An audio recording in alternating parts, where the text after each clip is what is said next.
लेखक योगीराज मनोहर हरकरे। नमस्कार, वैदिक विश्व या यूट्यूब चॅनलवर आपले सहर्ष स्वागत आहे।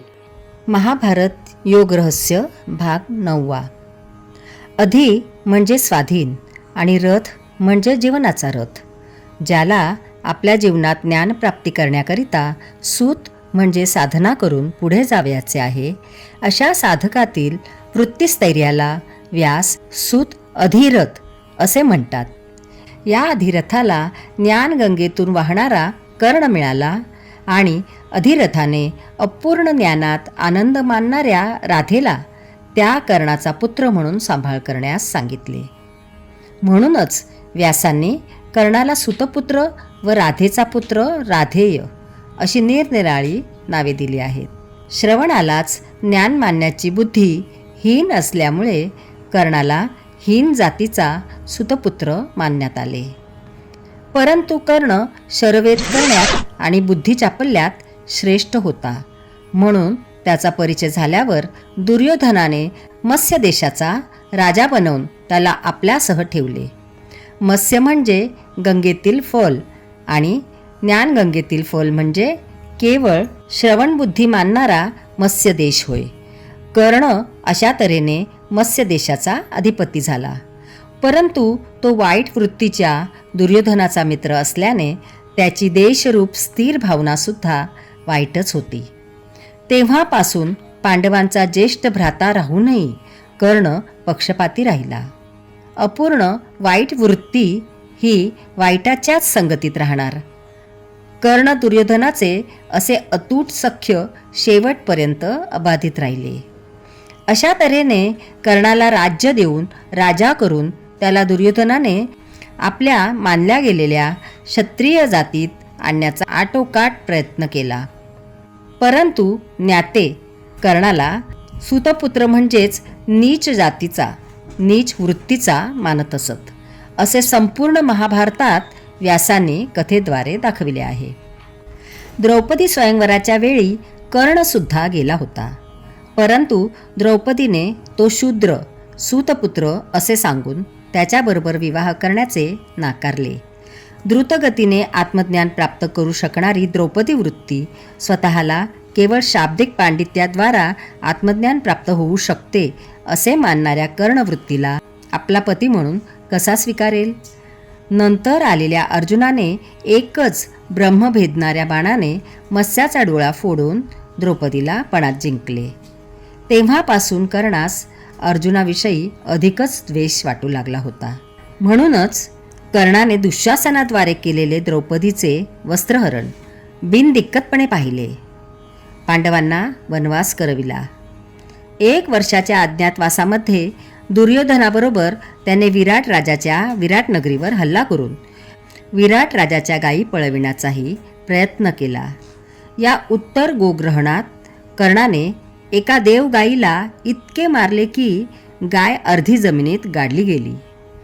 त्या देवगाईने कर्णाला शाप दिला की तू सुद्धा असाच मरशील, आणि तसेच झाले। कर्ण त्यावेळी कौरव सेनेचा सेनापती होता।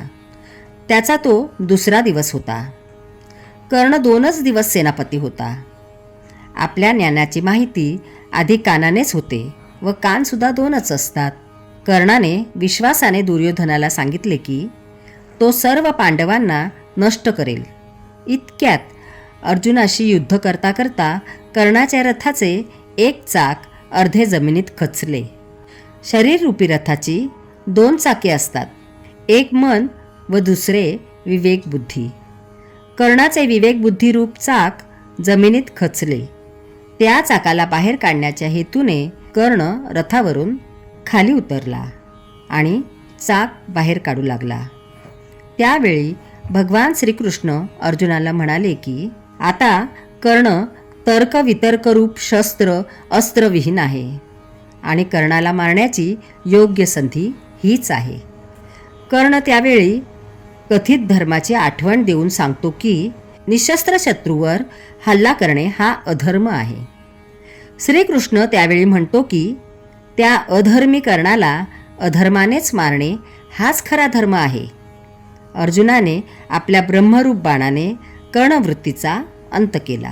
गोग्रहण कथेत गौ म्हणजे इंद्रिये असे मानल्यास कथेचा अर्थ स्पष्ट होईल. अशा तऱ्हेने कर्णवृत्तीने आपल्या देवतुल्य इंद्रियरूप गायीचे ताडन केले, ज्यामुळे वृत्तीरूप युद्धात तो अर्जुनाकरवी मारला गेला. उत्तर गोग्रहण. पांडव कौरवांकडून द्यूतामध्ये हरतात. अटीनुसार आता पांडवांना 12 वर्षे वनवास व 1 वर्ष अज्ञातवास भोगावा लागणार असतो. अज्ञातवासात असताना जर पांडवांना शोधून काढले तर त्यांना पुन्हा 12 वर्षे वनवास व 1 वर्ष अज्ञातवास भोगावा लागण्याची अट असते. म्हणून स्वतःला गुप्त ठेवण्यासाठी पांडव सावधगिरी बाळगतात. कौरव पांडवांना शोधण्याच्या प्रयत्नात असतात. अज्ञातवासात असताना पांडव विराट नगरीत स्वतःची नावे बदलून राहतात.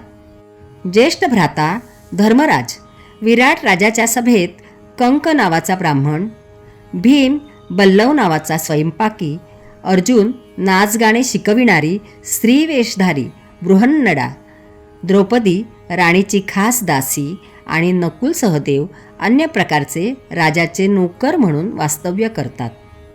महत् प्रयासानंतर कौरवांना असे समजते की पांडव विराट नगरीत आहेत, पण ते कोठे आहेत व कशा स्वरूपात आहेत याचा मात्र थांगपत्ता लागत नाही.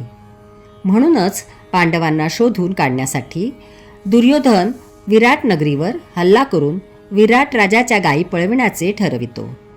योजना तयार होते आणि कौरव पक्षातील सारेच वीर भीष्म, कर्ण, दुर्योधन आदी विराट नगरीवर हल्ला करण्यास निघतात. कौरवसेना विशाल होती. तिचे 2 भाग केले जातात आणि असे ठरविले जाते की सेनेचा एक भाग विराट नगरीच्या दक्षिण द्वारावर हल्ला करेल, दुसरा विभाग उत्तर द्वारावर हल्ला करेल, ज्याचे नेतृत्व स्वतः दुर्योधन करेल. दक्षिण द्वारावर हल्ला करून राजांचा पराभव करणे सोपे जाईल. दक्षिण द्वारावर हल्ला होताच राजा विराट, त्याची बरीचशी सेना, बल्लव, भीम, नकुल सहदेव आणि कंक, धर्मराज आदी हल्ला रोखण्यासाठी पुढे येतात. आता उत्तर द्वारावर दुर्योधन हल्ला करतो. उत्तर द्वारावरील हल्ला थोपवण्यासाठी कोणीही विराट नगरीतील वीर बाकी न राहिल्यामुळे बृहन्नडारूप अर्जुनाने उत्तरेकडील द्वारावरील हल्ला थोपवण्याचा विचार केला. बृहन्नडेचे रूप घेऊनच अर्जुन युद्ध करण्यास जातो. त्याआधी अर्जुन विराट नगरीबाहेरील शमीवृक्षावर एका शवाखाली झाकून ठेवलेली अस्त्रशस्त्रे काढतो. त्या अस्त्रशस्त्रांकडे कोणाचे लक्ष जाऊ नये यासाठी ती शवाला बांधून ठेवलेली असतात. त्याला सुद्धा 1 वर्ष लोटले असते. ही शस्त्रास्त्रे काढण्याचे काम करून घेण्यासाठी बृहन्नडा विराट राजाचा पुत्र उत्तर याला आपल्याबरोबर आपला सारथी म्हणून निवडते.